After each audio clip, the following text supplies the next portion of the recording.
cher auditoire. Votre mini-reporter Ilyes Benzakour vous invite à faire ensemble un bref tour des événements récents. Dans le sommaire de l'actualité, nous aborderons climat, célébration de la journée mondiale du climat ce 8 décembre 2020.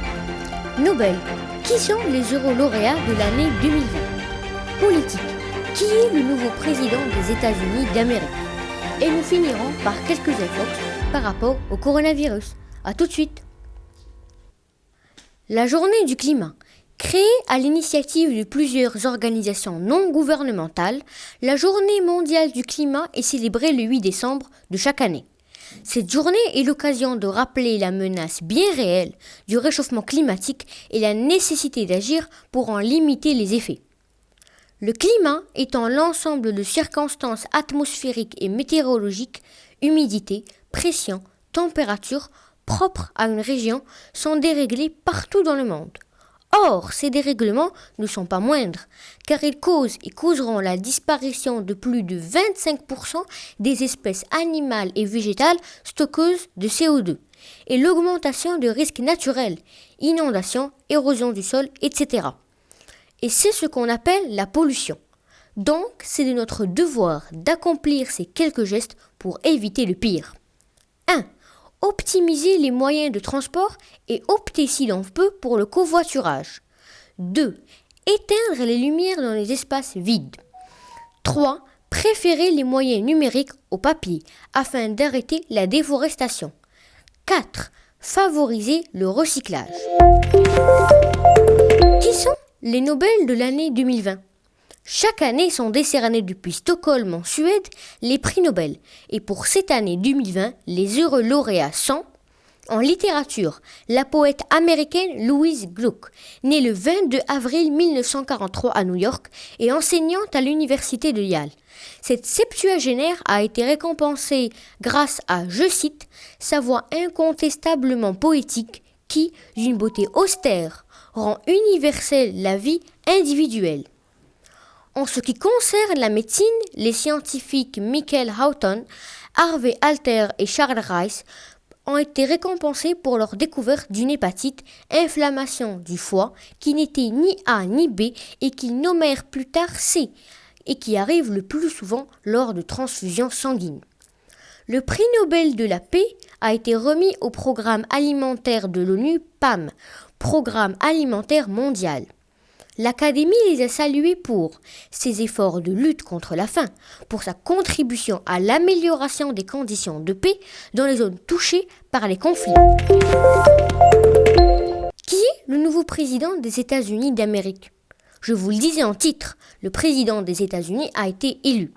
Le 3 novembre 2020, de rudes présidentielles américaines commencent dans le but de nommer le prochain président de l'année 2020-2024.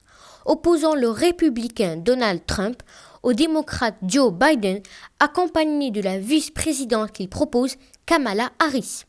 Le scrutin a été marqué par la pandémie de Covid-19 qui interdit les rassemblements et oblige la population à respecter certains gestes barrières. Sans oublier la contamination de Donald Trump par le virus seulement quelques semaines avant le scrutin. Le 7 novembre, les plus célèbres chaînes de médias américaines annoncent la victoire de Joe Biden qui remporte 306 grands électeurs contre 232 pour Trump qui qualifia le résultat de frauduleux et de corrompu. C'est ainsi qu'un grand processus de vérification des votes commence, mais le résultat est sans appel. Joe Biden est le nouveau président des États-Unis d'Amérique en réussissant à convaincre les habitants de la Pennsylvanie, du Michigan et du Wisconsin. Le Covid-19 étant très répandu a été sujet de nombreuses infox qui, malgré qu'elles aient été démenties par l'OMS, sont très répandues. Parmi celles-ci, on retrouve les colis transportés de Chine portent le virus. Ce n'est pas possible, simplement car le virus ne reste pas sur une surface plus d'1 jour au maximum. La Covid-19 a été créée par les Américains. Selon des publications diffusées sur Facebook, le coronavirus Covid-19 n'est pas nouveau, mais il serait une création américaine brevetée en 2003. Certains internautes affirment même que l'expiration de ce brevet le 23 janvier 2020 expliquerait l'arrivée de l'épidémie mondiale. L'image illustre bien un brevet américain de 2003. Mais ce papier porte sur le coronavirus SARS qui a servi entre 2002 et 2003. De plus, breveter ne signifie pas créer, mais bien acter le fait que des scientifiques sont parvenus à isoler pour la première fois un nouveau virus en laboratoire. Le temps froid tue le coronavirus. Dans un rapport, l'OMS contredit l'idée selon laquelle le temps froid et la neige nous protègent du nouveau virus. Pour la cause, la température corporelle est toujours comprise entre 36,5 degrés Celsius et 37 degrés Celsius, qu'il fasse chaud ou froid à l'extérieur. Le virus peut donc s'y développer comme d'autres agents pathogènes.